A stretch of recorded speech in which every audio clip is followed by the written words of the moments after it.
Thank you for joining us today, Darren. I'm really, really excited for just sitting down and having a chat with you.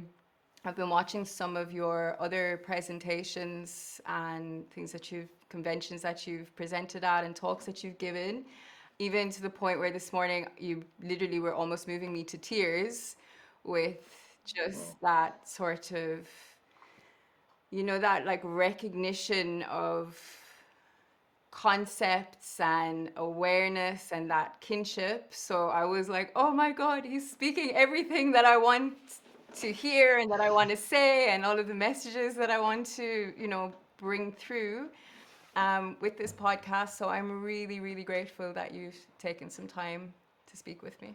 wicked. Thank you for that, Kathy. I appreciate your words and the invitation to be on your platform and share, man. I look forward to it, man. Thank you. So I guess just for our viewers, Darren is a mushroom man for all intensive purposes, a guide and a teacher, a researcher, an orator. He does some incredible work at community level with his organization Ancient Future. Am I right? Yeah, Ancient Future. And he's a horticulturist. I'm guessing that is your one of your original sort of backgrounds and where you've been able to take this connection to the earth into your community work and just your broader understanding of things. And also, he is a member of Breaking Convention, probably one of my favorite psychedelic conventions. So yeah, this is exciting. You're right in the heart of the movement at the moment. Oh yeah, man. I appreciate the accolades. Yeah, man. I'm involved. I'm born and bred in the UK, so that was kind of where planted my seeds or spread my spores in building the foundations and the work that I do. I started off, as a student, a young person in London, on a journey of self-discovery. Just trying to understand why am I, as a person of Caribbean heritage by way of Africa, born in London, and what does all that mean for me and others alike? And that's just been an interest of mine since as early as I can remember, actually, from like nursery, primary school age, just curious about these things. And that's just what's led me on this path to where I am now, where I teach and share what I've learned on that journey. Some of it is through studying and learning and getting the qualifications, and some of it is just grassroots interest and research that I've done. And as you said, I just kind of pull it all together, and that's who you've got in front of you today, man. So there's an interest that I've had in, history, culture, that I've always wanted to be aware of simply because I was disconnected to that directly, just through history, how history has panned out. And the more I found out and discovered, I was really excited about it all. So I actually just started putting on events and then inviting the speakers or authors or people that had inspired me to come and kind of share that with a wider audience. And that's kind of how I got into the game, into the industry, so to speak. It was like my heroes, the people who I was looking up to. I was like, would you be willing to come and share that with a wider audience? I can arrange an event and I can get 10 people in a room, 20 people in a room, which led to me being able to get 100 people in a room at times, to hear what you've got to say. And that's kind of how I ended up getting or being on the other side of the camera, the other side of the microphone, and like how it is now, how we're doing it now. Wow, wow. How did you come to, I mean, so I'm gathering you're from inner city London, and how did the mushroom enter into your life? Yeah, man. I always say like it's like now I realize it's been there from day dot. It's been there from day one. It's just my consciousness of it now.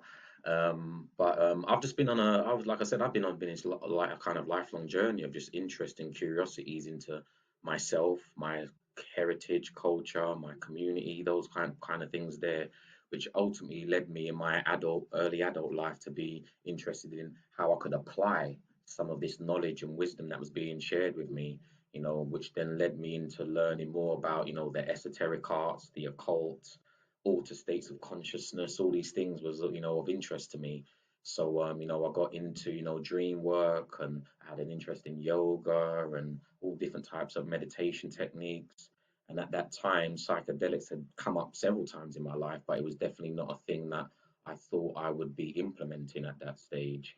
It was more, I grew up with psychedelics basically being this kind of white hippie thing that the boys that I went to school with and college with were into, and it wasn't something that I felt was part of my journey at that time. And give credit where credit is due. I'd spoken to one or two people within my circle, elders that was in particular Kilindi Lyi, who I always make reference to in my talks and workshops, who made a transition last year. We basically, I was familiar with his work, because he dealt with, African history from a martial arts perspective. So that was an area of interest that I had too. And I was redirected back to him for, looking into specifically mushrooms. But prior to that, I found out and learned about DMT and Salvia divinorum, and I was trying to talk and ask people about it and what they knew. And most of the people around me did have had little to share or knew about it. So I was pointed in the direction of him to kind of get more knowledge and wisdom.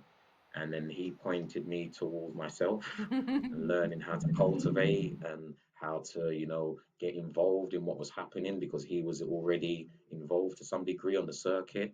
And that was around 2010, 2011. And, by that time, I'd partaken in mushrooms myself. But then after partaking in mushrooms, they're like, yeah, we've been rolling with you, man. You used to like Teenage Mutant Ninja Turtles. And that was all about pizzas and mushrooms on there. And I used to put mushrooms on my pizzas and stuff like that. So it just was all connected to a lifelong interest in knowing myself, wanting to know nature, and being this young kid born in a concrete jungle, basically in the inner city of London, but kind of now discovering more around nature, more around my mind and psychedelics, how it could be a tool to navigate that. And it all started to make sense. Yeah. Wow. Wow.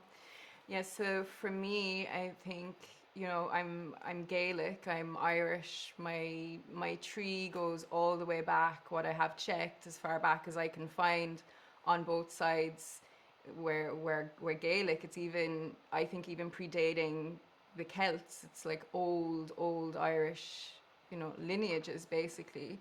And that was a lot of what the mushroom started showing me when I came to it, even though I'd done everything in my power to not live on my island. I grew up in London also, actually, in my early youth, and then I traveled and I lived everywhere, and I wanted to live in the States, and I wanted to live here and there in India and whatnot. And then the mushroom was like, this is your blood, these are your ancestors, and this is where you're going to do the learning and the work. So I'm really curious. As you know, I'm also live and work in Africa, and my partner is of African descent, and we I find working on different land masses with mushroom that there are very different energy spectrums coming in from the ancestors and the plants and everything that you're communicating with. So I'm really curious about the the Caribbean, even the Caribbean element of your ancestry.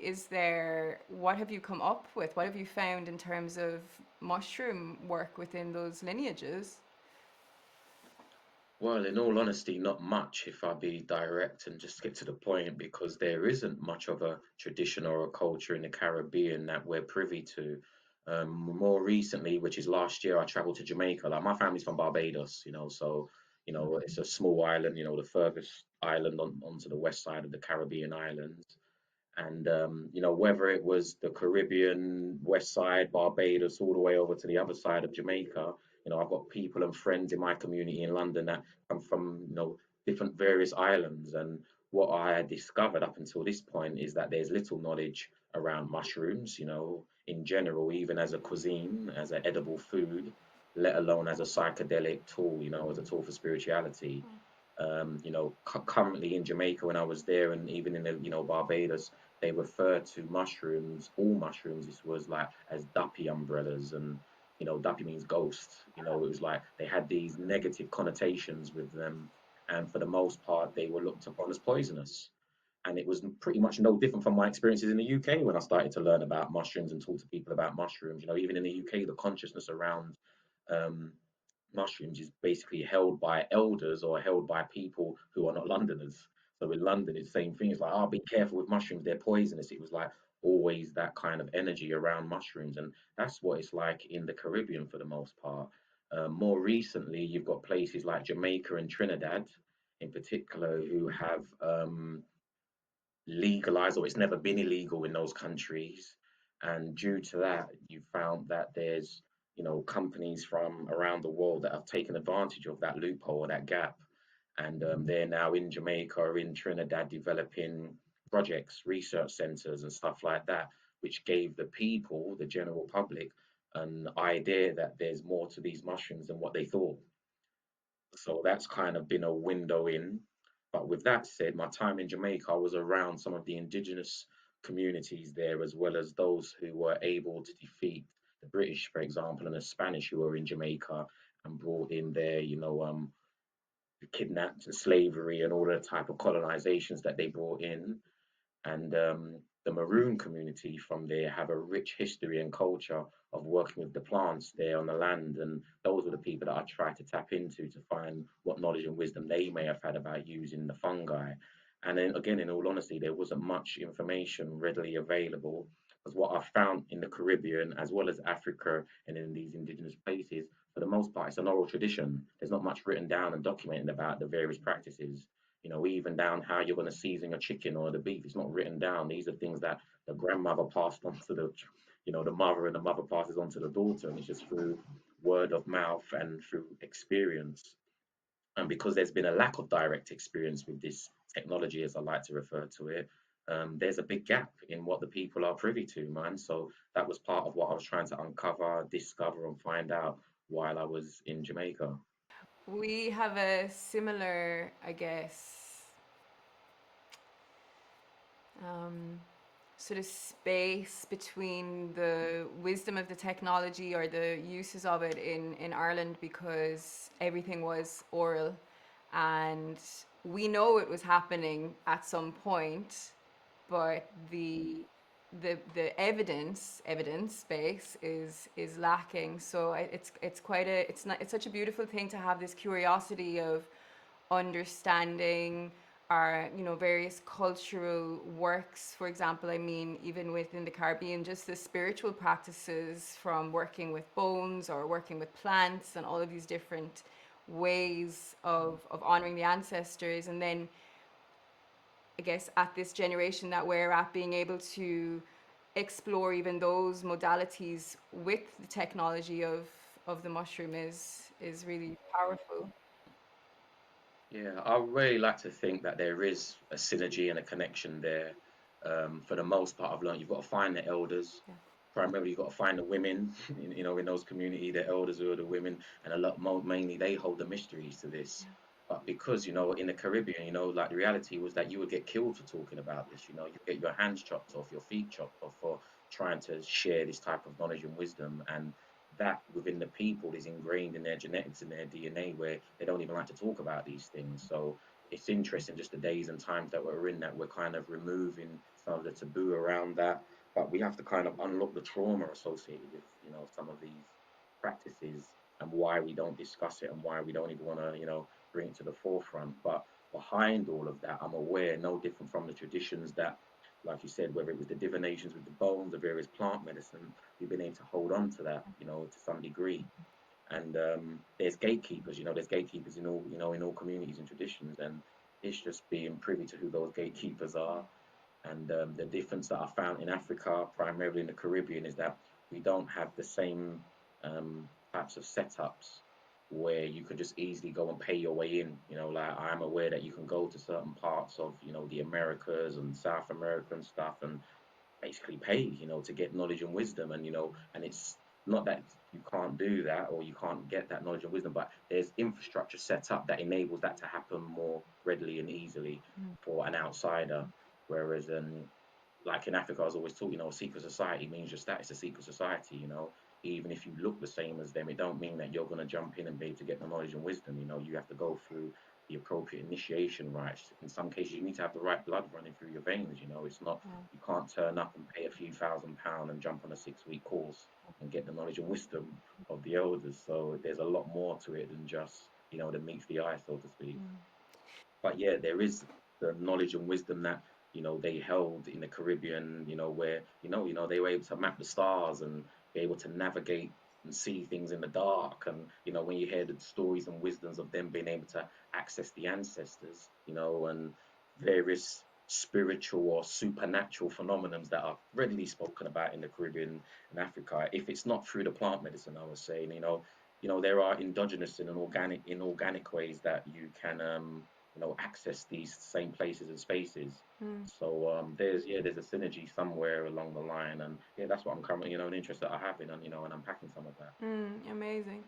And with Africa, I mean, what I know it's a very, very vast subject. It's far beyond the scope of anything we can really get too deeply into here. But is there anything that kind of immediately comes to your mind in terms of mushroom in Africa, Kemetic kind of lineages? Is there anything that you'd like to share in that? Yeah, there's a lot.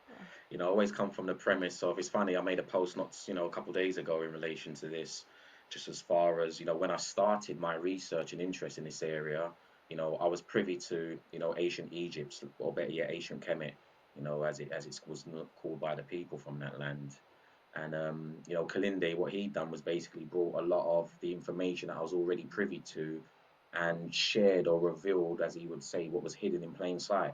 It was stuff and glyphs and medunetta, or what we would call hieroglyphs, that I had my own interpretations and understanding, and books and encyclopedias that would explain what these meant. But Kalinde was able to kind of give another perspective, another view on what these glyphs meant, and opened up a whole world of interest for, further interest and discovery for me. But when I started my own research, I was like, all right, what I want to do is go back to the beginning. I want to just go back as far as I can in history, as well as recorded, as well as unrecorded history, and see what the people from the land say, and what they have, and what connections they have with the plant medicine and fungi. So, history as far as the ancient lineage of human beings takes us back to Africa, but then it takes us to particular groups within Africa. And the two main groups that pop up were, the so-called pygmy people of, Central Africa. And I say so-called because that's not how they refer to themselves. That's a kind of derogatory term, in fact. But they were known as the Twa, the Aka, the Baka, the Babongo, and the Mbuti. And these are the earliest human beings that we find that are still here on Earth to this day. And even to the point where when Europeans first encountered these people, they didn't consider them as humans, because they're small people, 3 to 4 foot high. And they were saying, like, there's some kind of advanced primate. They're like monkeys, because we find them living in trees and stuff like that. And they're actually captured by Europeans and put in cages and toured around the world in some cases as these missing links and wild animals. I always highlight that the reason why they lived in trees, because they were small people. And when you go to indigenous cultures, whether it's Africa or the Americas, you find that most people raise their houses or homes off the ground. It's a very smart, wise thing to do when you're living on the ground, where there may be lions, elephants, snakes, scorpions, things that could kill you with one bite or sting. A good idea would be to raise your homes off of the land and build. These are things that you learn in permaculture now. People are familiar with permaculture and stuff. So these were permaculture way ahead of their time. But you've got the small people of Central and West Africa, and then you've also got the small people of South Africa, the southern regions, where you're located in South Africa, the so-called Bushmen, or the Khoi people, the Khoi, the Khoi San. They're known by a range of different names when you do the research. But these are the two, in fact, the Khoi San people are the oldest. What research is suggesting, that they're the oldest groups of people that basically ended up populating planet Earth. All people on planet Earth currently descend from these people. So that was kind of like, I need to get that verified, and I got that verified. And then I was like, okay, so if these are the earliest people, do they have any traditions, records, or history of using these plant medicines? And oh yeah, they do. So how I connected it was with the small people of Central Africa. They are the ones who were gifted, and people may be familiar with iboga, or the active ingredient inside iboga known as ibogaine. This plant you find in that region indigenously, and this is who the plant was gifted to. So they have a history of working with these plants. Although in the West now we know it for potentially supporting people with addictions like alcohol and heroin addiction in particular.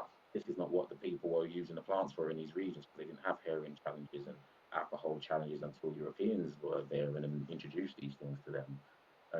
With that said, why and how did they use it in Central Africa? And it was basically a tool or technology for communicating with the dead.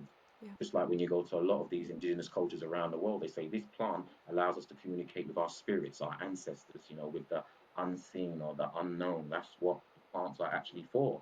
Yes, there are other benefits that we glean or get from technologies, but they were primarily gifted to them to speak to their ancestors, and that's what and how the people of Central Africa say they were gifted Iboga.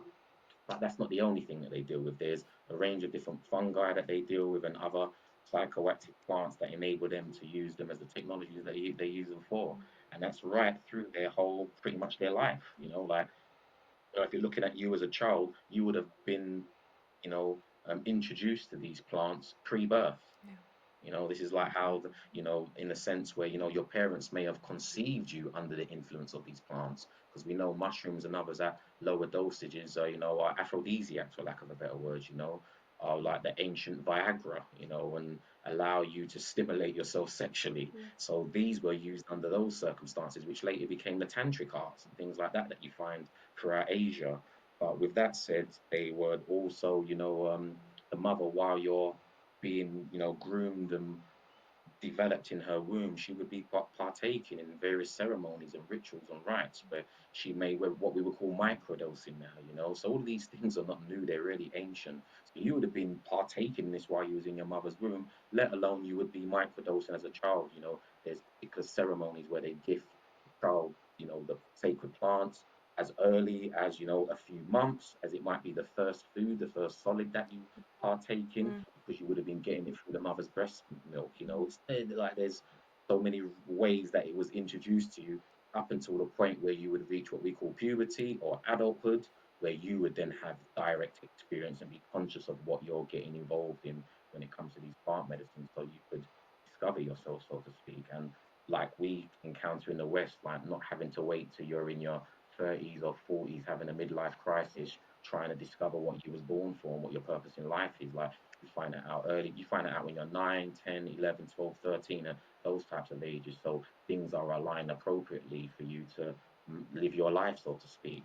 So I'm saying all that to say that, yeah, in South Africa, amongst the Khoi, they've got similar customs and traditions. And ironically, I was watching something a few weeks ago that was looking in how to some of their dance rituals that they have, these so-called Bushmen, Mm. and their dance rituals actually allow them to commune with their ancestors, because what they discovered was that these dance and rituals and chants and mantras that they affirm inspire endogenous DMT experiences. So it allows them to see and hear things that the average man don't see or hear. And this is what these people were dealing with way back in the day. I refer to it as ancient organic technology, but they are therefore us to use in the here and now. And I guess all the findings we're finding out about them are useful and beneficial. But I just like to give credit where credit is due. Yeah, yeah, yeah. It's amazing, and we work very closely with the Khoi when we are here in Africa, and when I'm offering my own medicine space. There's a lot of engagement with the local Khoi people for their herbs and bringing in, ritual cleansing for preparation and just really starting to bring that communication back. And I have a friend who's an elder in the Khoi in Cape Town, and he told me that they have cave drawings of the Druids, the Celtic Druids who visited Southern Africa way before people were visiting here, or we have any awareness of the Spanish or the Portuguese being here. And there's cave drawings of the spiral, the Celtic spiral, and the Druids meeting with the Khoi and sharing their wisdoms in the deserts in Nairobi and places. So for me, it's really exciting to be able to hear these stories and share my medicine in a way that I'm able to commune with these ancient, these ancient wisdom keepers like on the ground. So it's so beautiful. Yeah, well, one of the things that I uncovered by way of some of the elders who passed, the knowledge on to me, was that there's no continent on planet Earth as we understand the continents now, because got the continental drift and all that type of Mm. stuff. But on all continents, you find these small people on all the continents as the earliest people we know. Yeah. So I've done the research because I'm from the land that I am from. I've done the research on the in the UK and the Scotland and Ireland, and you find a presence, you find an African presence Mm. in Europe, or what we call Europe, and vice versa. You find that there was a lot of trading and navigating taking place way before modern man and history, as we understand it today, started navigating these places and spaces. And so just to highlight that these small people are not restricted to Africa either. There are global people, man. You can just jump on Wikipedia or any kind of encyclopedia to find these things out that, the Australian Aborigines who fit into this paradigm are the same types of people that I'm talking about. If you go to ancient India, you still find these small people in these places. But if we unpack that and present that, it kind of turns history on its head, what we've been taught in schools and stuff like that. So, it's kept really, it's like something that's kept undercover, so to speak. And Mm, yeah, not many people are privy to the fact that these were, yeah, they were navigators, man. yeah, They were able to. The land may not have been like how it is now, but they were all on all the land masses that we refer to as the continents today, yeah. and were developing. And that's why you see this crossover of certain languages, certain symbols, and stuff like that amongst various groups that you think wouldn't have any connection, but then you find out that they're all connected in some way or another. Yeah, it's amazing. You mentioned about, the rites of initiation, and I think that's something that I'm very passionate about because for me, I guess, not having rites of initiation, and I'm sure you see it with the kids that you work with, because I would have been I would have had quite a troubled teenage years. I couldn't really fit into the school system. I struggled a lot and with my mental health and just various things and got myself into trouble quite frequently. But as I grew and I started to find the path, I realized that it was because I was lacking that space of initiation and that space of guidance for the type of energies that I was having to navigate on a day to day. So I'm really curious about what are you kind of observing with the kids that you're working with and how you're engaging them on this level of language around initiation. So the young people that I work with, for the simple fact that they have, included myself when I was a young man, boy, didn't have someone to initiate me into these rites. What we've done is created our own rites. I always tell people, oh yeah, we do have rites of passages in the UK. That's going to the pub on Friday, getting your first beer. these are what we adopted or adapted because they weren't there, and they may not be as beneficial as some of the rites, but these are why we now have gangs and stuff like that, because the brotherhood no longer was there, and we always knew we needed a brotherhood. So this is how gangs evolved and stuff like that. So they may not have served us in best practice in the here and now, but this is just to let you know that we've always been aware in our blood, in our DNA, that these are things that we need to be connected to and with. Um, so no, we're not. Those rights didn't really tell us who we are and what our purpose in life is for, and Hmm. all the rest of it. And again, I had a conversation, last week with somebody and said, and the reality is that we don't have the elders around to do that type of work. My elders are primarily were forced. Christianity was forced on them. Yeah. So the initiation and the rites that they introduced to us was like, Holy Communion and your baptism and all of those kind of things. And they really believed and bought into that stuff. And that's where a lot of my people, as well as the young people, are lost or caught up in, that may not complement who they really are. So with that said, the work that I do and how I go about doing that is just reminding them of how and where they come from. And ultimately, that's nature. You're natural beings and you come from nature. So I can use the principles that I find in nature that reflect in their day to day life and support them in reconnecting with these rites of passages that were developed in the same way back in the days in Africa, through observing the cycles in nature and mimicking nature and things like that. So that's how I work with the young people and support them in reminding them that nature is not outside, not down the road, not in the forest. Like, you are nature, you're from nature, you're part of nature. And if you observe the cycle of a flower, if you observe the cycle of a compost heap, you name it, you can understand cycles that take place within inside yourself as well as outside yourself. And then we use metaphors and principles of things that they may already be caught up in that may not serve them well, and utilize that, utilize their negative focuses that they might be interested in, and kind of show them that, well, that's not wrong, that's not bad. There's principles that actually support what you're doing. So, it's like I work with young people in growing food. So a lot of times when we would go out on the field for the first time, or my first sessions with them, like, sir, you're going to teach us how to grow weed. We want to grow cannabis, and I want to become a big time drug dealer, and this, that, and the other. And I don't knock that. I understand where that thought process comes from and why they have those thought processes.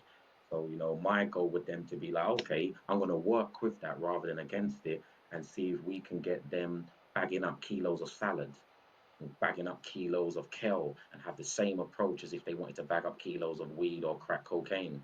And let's find who we're going to distribute that to. And through these various processes, we create these rites of passages that may be, not your ancient traditional way, but also I think it's better than just creating a youth club and having a pool table in there and a dartboard and, connect four and hoping that, these young people, can lead us into a better future, which those things don't really support us in doing anymore. So I just do my best in working with what they already have, what nature provides, and showing them the reflections in that. So yeah, we don't have any rights. That's the rights of passages and stuff in place, Kathy. That's just to really share that with you. And that we're in a point now where we need to develop, we need to co-create, and make those kind of things work for us in the here and now. Yeah, well, that is, I mean, it is, and that's what we're trying to take what we can and merge the wisdoms into modern ways of living. And I love the use of language, how you can utilize the same language like kilos and bagging, and then just shift that into something other. So I really love that. That's really, really beautiful. So on the concept of, taboo and language, I mean, I myself identify as a witch, so my mushroom work is very much from a witchcraft space. And as a Western European woman, this is my understanding is that mushrooms are the medicine that grows on my land and grows across Western Europe, along with all of the other plants that I do work with and the trees and different things. So I know you had spoken about, we're going to a lot of Western people in particular traveling to South America to work with ayahuasca or work with San Pedro or, work with Bufo in Mexico, whatnot, which are all amazing, amazing medicines.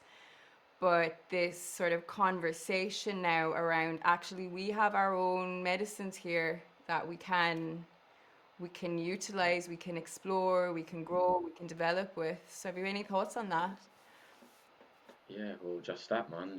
People, the idea is that like the grass is greener on the other side, kind of thing. That's how I look at it. And people think, oh, let me get myself to a Mexico or Peru or and jump on these courses or retreats and come back. I always say, in jest, with feathers in their hair and saying that they're now a healer and a shaman and neglect the earth and the soul that they came from. I always highlight that. I'm first generation born in the UK in my family. I come from that line of and I was conceived in the UK, so I'm aware that when I was being formed in my mother's womb, that she was breathing in the air and environment of the UK. Like that's what makes me up. I'm from East London, so it was primarily from Epping Forest, the local forest, where she was getting all that oxygen for me in her womb. So I have a genuine interest in that. And for anybody who would then say, growing up like this is not your country, you're not from here, and stuff like that, little do you know.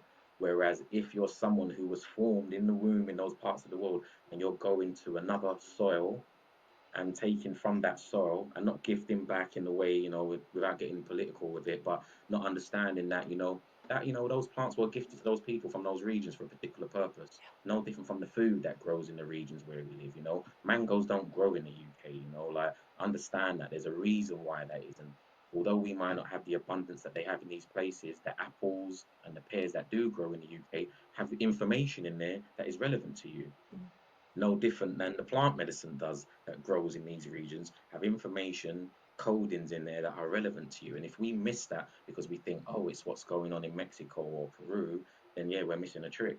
And that's what the plants remind me when I'm at home that you're from here and we've got information for you. And fortunately, I can go back to the Caribbean or Africa because I've got a lineage that takes me back to these places, and there's going to be information in those soils too that communicate and align with who I am and my history and my lineage.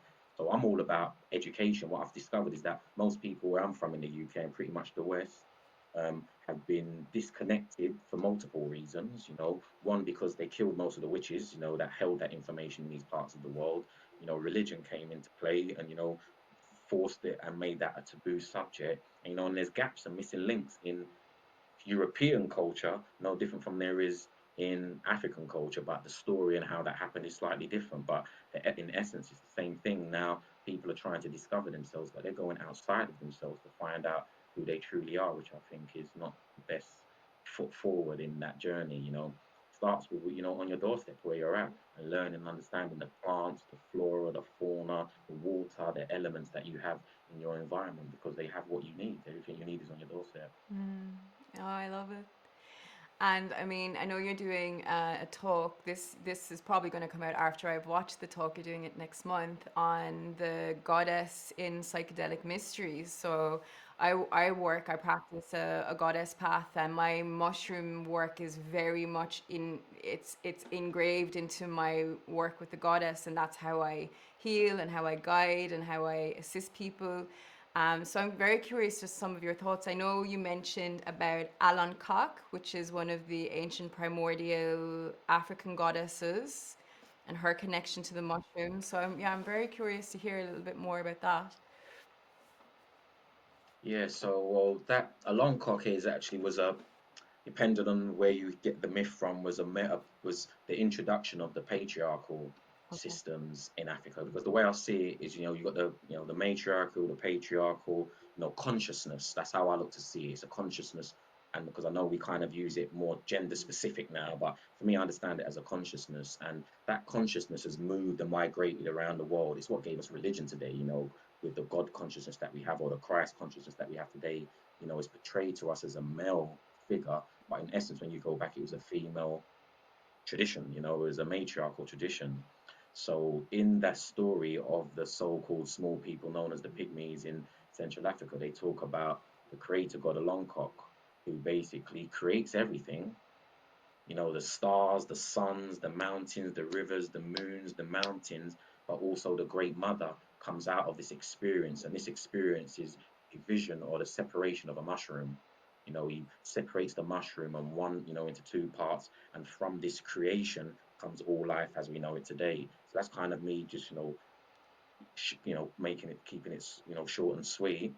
But you find that throughout the indigenous world, wherever you go, there was a matriarchal system, a goddess system prior to the god system that we have. And what we would call the god system, or the Christ, and all these male figures, are actually women. They're feminine principles, in essence. Um, and if you follow that trail, it all kind of adds up and makes sense, because as hunter gatherers, as most of these groups would have been, the males, as we understood, were out there hunting, and the females were out there gathering.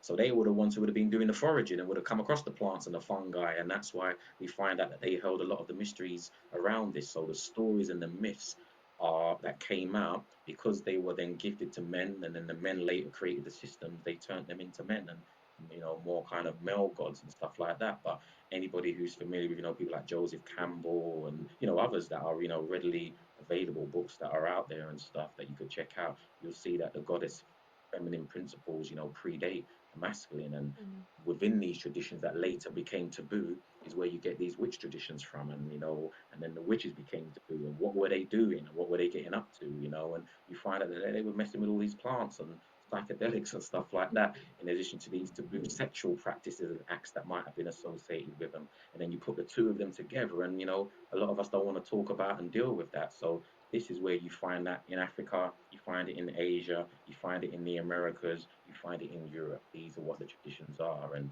you can't get away from it, whether you like it or not. Yeah.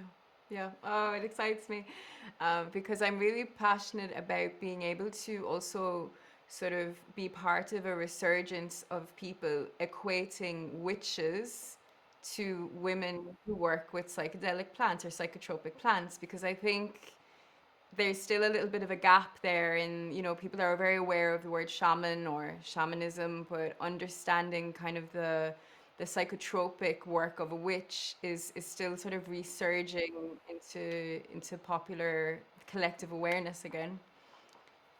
Fully, I agree with you. There's a reason for that, because I mentioned the consciousness. It went from this, matriarchal consciousness into a more patriarchal consciousness. As my elders have taught me, everything happens in cycles, man. So we're just coming round again out of the patriarchal into a matriarchal, and then sooner or later it's going to spin round into a patriarchal again. It's just the yin and yang of nature. So it's like I humbly say it as well. It's like nothing for, anyone, whether you're male or female, to be blowing the trumpet about. It's just what happens in nature. It's just what happens in nature. And nature doesn't fail in repeating and sharing those things with you. So, as a male, I'm aware that I have the goddess consciousness within me, and as a female, you should be aware that you have the god masculine consciousness inside of you. That's the yin and yang of nature. That's the heaven. That's the underworld.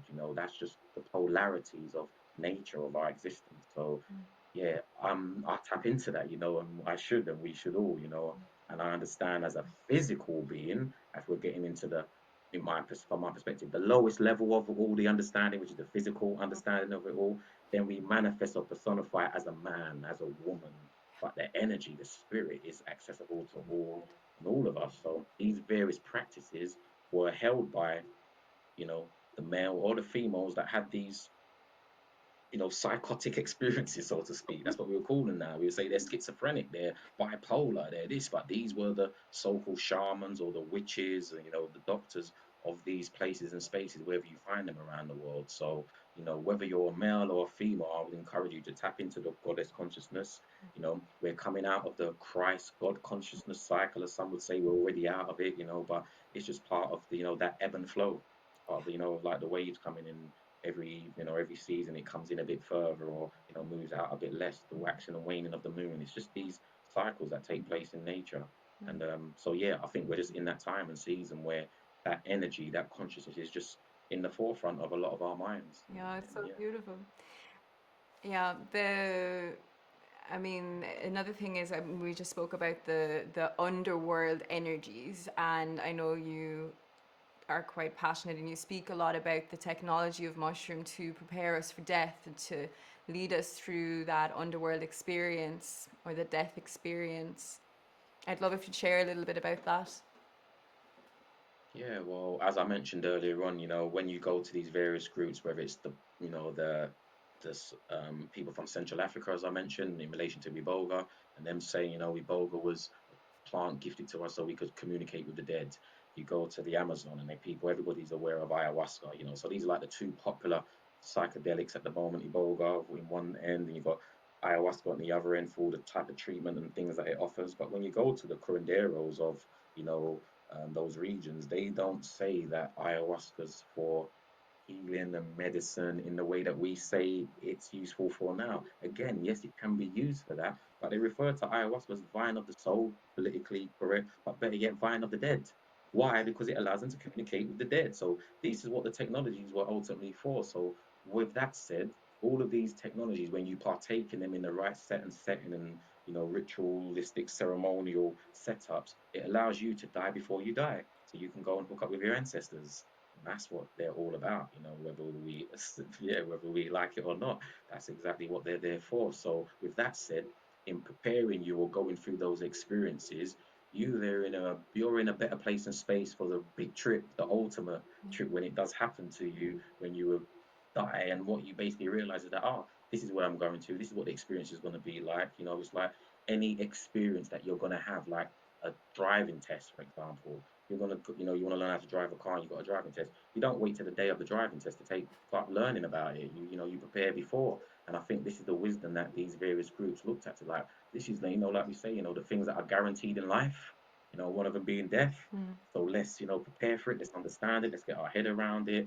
And with that said, what I think, not even think, what I know it ultimately does for people, it allows you to live a more fruitful, better life with less fear. And you kind of move forward, knowing who you are, not having a fear of death. And I always use the film, or make reference to the film Big Fish with Ewan McGregor, as a good kind of place to check out. You can, can sit down and watch it with your children. Just, once he confronts the taboo or fear of death along with his friends who run off, who are not prepared to find out how they die. But once he finds out how he dies, it actually gives him a lot more confidence in living life, because he no longer fears certain things or obstacles, because he realizes that that doesn't kill him. And you realize through the experience that there's no such thing as death, and you don't die, you just transform or go to kind of other places and spaces and have other types of experiences. And yeah, that's what I think the plant medicine, as we refer to it, actually is for. That's what it is for. And then there's other benefits from it. Yeah, we can deal with our alcohol, we can deal with our depression and our anxiety and all those things. But all the people who were gifted these plants from the region say that it was gifted so they can commune with the dead, practice dying before they die, so that they can live a more fruitful life. And then you see that they live a very simple life after that. They're not chasing the dream, they're not chasing money, they're not chasing these things. They're happy and content with their environment and surroundings. Yeah, and again, this was one of the reasons why I was so just touched when I was watching you speak, because this conversation around the plants, and I mean, in our case, our technology is psilocybin, but the plants as, you know, using it for psychospiritual development, not just that it's being labeled as just a therapeutic or a healing modality, but as vehicles and technologies for us to really evolve and excel and become more embodied and become more peaceful and in tune and all of these wonderful things that they offer us. So that I really loved that you also were really sharing that message. Yeah. Because I think if you get to that point, all of those other things become irrelevant. I deal with prevention's better than cure. So like by having these experiences, you prevent yourself getting anxiety, depression, and all the things that we're saying is potentially can help us with now. So if you if you take the high dose experience, if you dive in deep and you get in there, you're gonna unpack all of that. And it's just a shame that because of the current climate, that it's illegal in places that we got to wait. Most people wait until they're adulthood and why they're trying to discover these things. But imagine if this was part of your rights as a teenager coming through, that you wouldn't live a life that would lead to you having anxiety and depression and suicide and all the things that come along with being part of the world, being part of a young person being born in this part of the world or these parts of the world. Yeah, yeah. And then, I mean, Kilindi, I had been speaking to him for about 2 years. We hadn't met, but we'd been chatting. And, you know, when I found out that he has been such an influence for you and a friend and a mentor for you, I was just so, I guess, almost feeling that resonance of energy that you both shared is just so powerful. And he has been a massive inspiration for me because I work with higher doses. That's what I have done in my personal training, has been moving through higher psychedelic spheres. And when I went searching for, I mean, my teacher here, my master teacher, should I say, or my elder, works with higher doses, but it's, you know, not something many people are speaking about. And when I went in search of somebody who had some wisdom on that, and I found Kilindi and I watched his videos, my brain just blew open. And a concept that kind of, I guess, I'm exploring is the gatekeepers, even within the medicine. You know, when you start moving through, you know, doses that are equating for what you require for healing or for more advancement or for ego death space, it's, do you also find that there are sort of portals within the medicines themselves?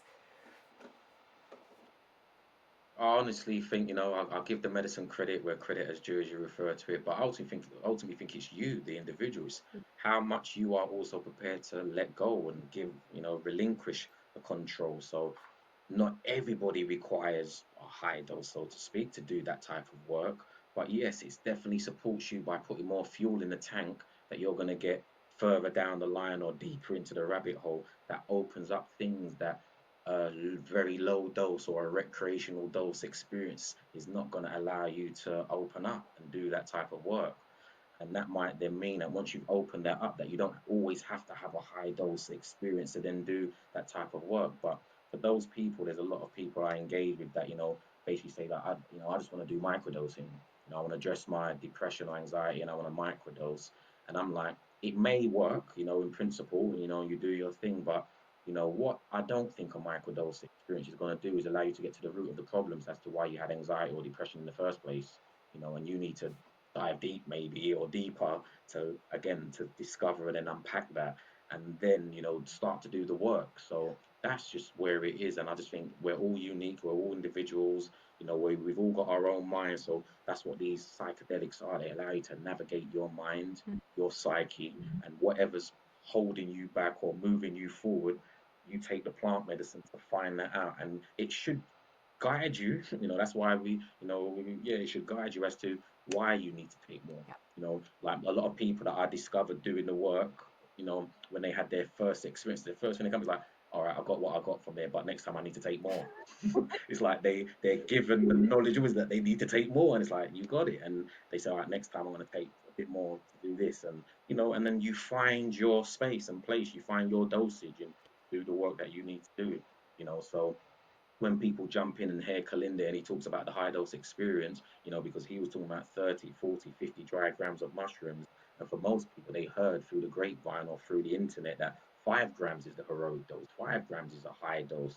And like he's, showing off, he's, blowing his own trumpet, so to speak. And that's not the case. He was on a mission and a quest, and his quest required that's what he needed to do. He never put it on anybody. As I'm being one of his students, like he didn't force mushrooms down my mouth or say that you have to do that. He was just like, D, when you do what you do what you do.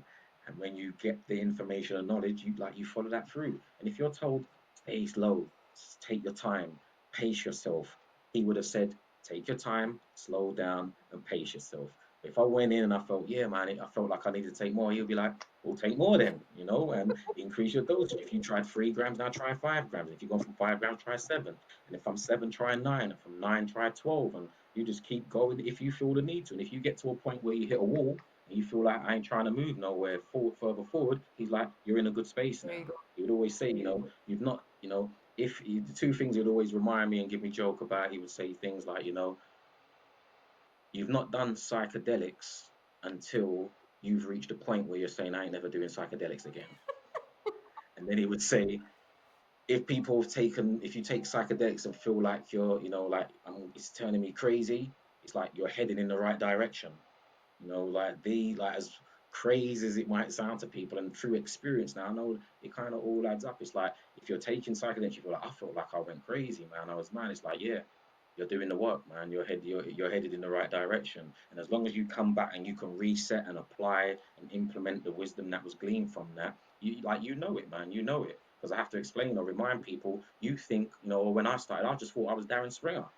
Man, through the medicine, you realize that you're more and beyond that. You might not even be in your full story. You may not even be an earthling. So you might be pre-Earth. Who knows? This is a cosmic story, a legacy that we're talking about. So that can make you feel off key and weirdish because you just think you're a human who's living this human experience, who's been there for 20, 30, 40 years or whatever. And it's saying, no, you're going, you're from here and you're from there, like the people from South Africa or the people from the Zulu people or the people from Central Africa say. They say, oh, we're not even from Earth, we're from the stars and stuff like that. And if you've just been raised to believe you're from Earth and that's all you know, that can throw you off in an experience. Mm. But like, yeah, as you said, you're heading in the right direction, and I kind of parrot that as well. And tell people just be in a safe place, safe setting as we follow those protocols. Mm. But yeah, do what it takes to do the work that you need to do. And if you feel uncomfortable, then you don't take more. You don't move forward. Once you hit the brick wall, as I told you, you don't have to take psychedelics anymore. You can just stop Yeah. if you choose to, and then work through whatever you need to work through. It doesn't happen overnight, but just understand that you're gonna have to go through the good, bad, and the ugly. Discover yourself. You have to go through the underworld now. You got to go on a hero's journey. Like that's what it's all about. Yeah. Wow. Wow. What a blessing. What a blessing to have our teachers and these wonderful people that have just have paved the way and to be able to learn. And I think what for me, what Kalindi really gave me was a voice, like a voice out there that I didn't feel like I was completely crazy because I'm doing There a you go. process that I haven't met any other women doing the process in the way that I'm doing it at the moment. Just haven't met them yet, you know.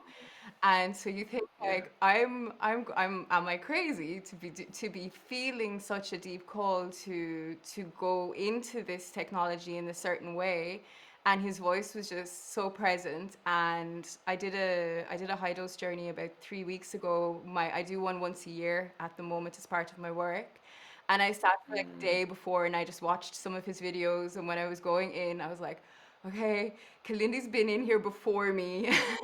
There you You go. know? And that's what he would always talk about, Kathy. He's like, more of us need to get in that space and Yeah. place and see for ourselves. Then you realize that he wasn't a show off. He wasn't a guy just trying to blow his own trumpet. It's like a place and a space that you need to be in And once you're in, there's only certain people you're going to be able to communicate with that about. And, and that's what you should say to me. He goes, D, just not enough people are taking high enough doses. So we can start building in these places and spaces because other people are, and they may not be served. They may not be serving us well. So, yeah, man, that's the work and what's required. And it's not for everybody. That's what I understand. It's not for everybody. And those of you who want to do the recreational dosage and stuff like that, I do it and I get something from Yeah. that. And I'm not knocking that. But some of us are chosen or picked or self-appointed to do other kind of work. And, that's requires putting more fuel in the tank. Yeah. Like he said, if you're not, until you're doing it, and having those experiences where you're saying, I ain't taking psychedelics again, it's like, well, then you're not doing psychedelics properly. That's what you'd always say. You're not doing it properly, man. So, yeah. And then that's when you've got those others, guardians, gatekeepers that be there to just reassure you that I've been there before, man. Just like your mum helped you cross the road the first time. She didn't just push you in the road and say, cross the road, the busy road by yourself. She held your hand, governed you across the road, supported you. And eventually she's like, yeah, you look left and right now. You take me across the road. And this is how the cycles work, the patterns work, the principles are, and I think that's how it works with psychedelics too, man. Yeah. Yeah. Wow. Thank And now you're running across the road, you're not even looking left and right, and you're just, like, but it starts off, following the green cross code, Yeah. so yeah, man, I just think it works the same way. Yeah. Thank you. Wow, thank you so much. This has been really beautiful. Again, I appreciate the invite and the opportunity to share on your platform and do it this way and just spread the spores, as I Yeah. say. And yeah, if there's an opportunity to do it again, let's do it again, man, and build in the very near future or distant. Yeah. I'm hoping we'll get to maybe see each other in the next couple of months. Hopefully, if Breaking Convention happens, will hopefully be there and get to see you. Hopefully, I can give you a hug. It won't be social distancing. It'll be well received, man. Yeah, much appreciated. Yeah. Yeah, either or, man. But yeah, thank you again. Okay. And yeah, until the next time then, Kathy, man. Thank All the best and keep up the good work.